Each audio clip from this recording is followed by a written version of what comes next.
Your next military veteran to share his Vietnam era experiences is former combat tank commander, Corporal T.L. Patten of the United States Marine Corps. Ty served in Nam for the standard 13-month Marine tour of duty, arriving in country as an enlisted E-2 private first class combat tank driver, and returned home 13 months later as an enlisted E-4 corporal combat tank commander. I hope she'll each leave here today with 3 lessons that help the success and survival in Nam as well as in his civilian life since his return.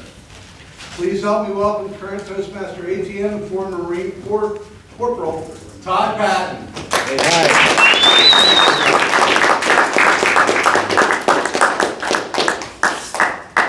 Good morning, fellow Toastmasters. Good morning. Yeah. Members at the head table, but most especially the veterans that are in this room.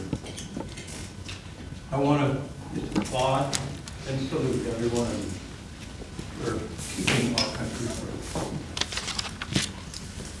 I wish to share with you this morning, as my mission, some lessons that I learned during the Vietnam era that I experienced.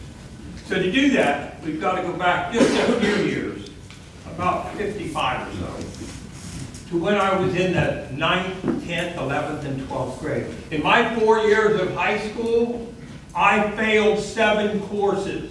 Now, for those of you who are not mathematicians, that's almost 2 years. And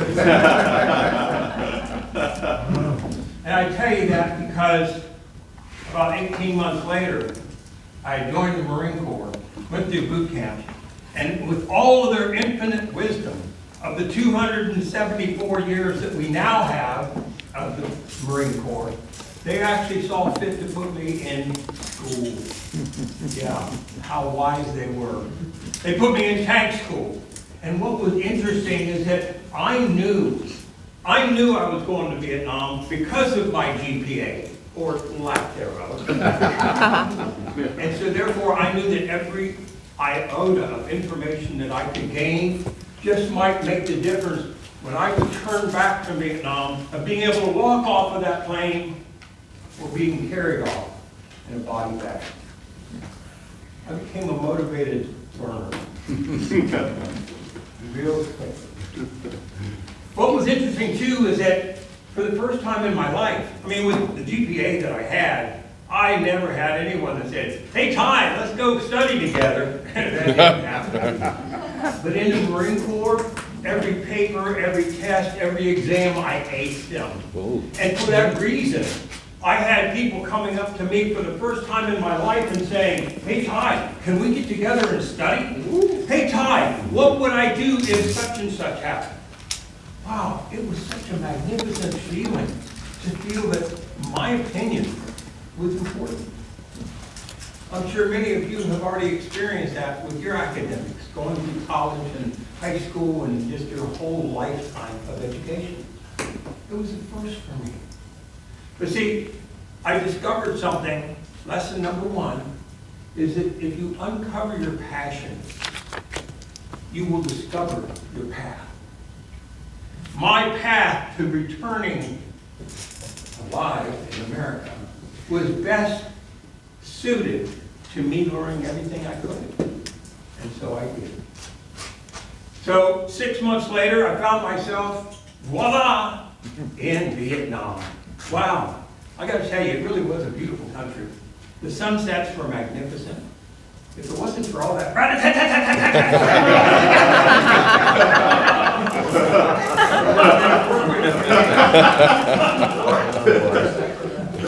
yeah. So, lesson number 2. Lesson number 2 was to speak up. See, when I got to Vietnam, being that I had graduated top of my class, I felt that I had a lot to give. Well, the tanks that we used in Vietnam were called the medium tank at that time, and they consisted of 4 crew members. You had a loader, the driver, the gunner, and the tank commander. I started as a driver and progressed my way to tank commander.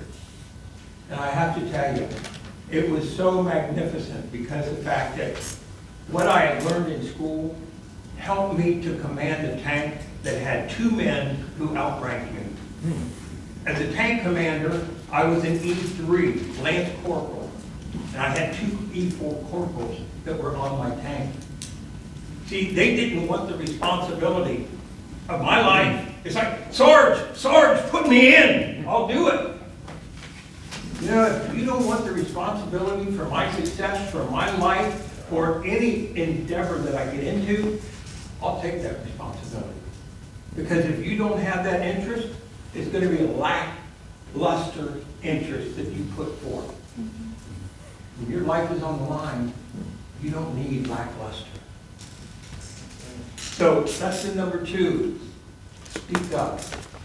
I spoke up and let them know that, you know what, I am here and I will do it. And they went ahead and rewarded me by putting me there. Now, typically, you would think that the tank commander is going to be down inside the turret and he's going to be pretty safe. In Vietnam, we operated in the jungle. And I got to tell you, you can't operate as a tank commander when you're down inside, buttoned up, and you can't see your surroundings. Tanks are designed for open territory so that you can see thousands of yards away, meters in the Marine Corps. That wasn't the case in Vietnam. It was all jungle. So we didn't button up down inside the tank, looking out these little portholes. No, we actually opened up the top of the tank turret and we would sit up there. So we were about 18 feet up in the air. Talk about a target. Oh yeah, you're there. But you know what? That's what we have to do in order to be successful. So definitely, that's what I encourage everyone to do. Step forward. It's going to reward you in whatever endeavor you take in your professional life, in your personal life. If you apply that, you will go much further in your career. Number 3, shut up. How many of us get real big in our britches and say, yeah, I did that? No, I didn't do that. It was the tank crew that did that.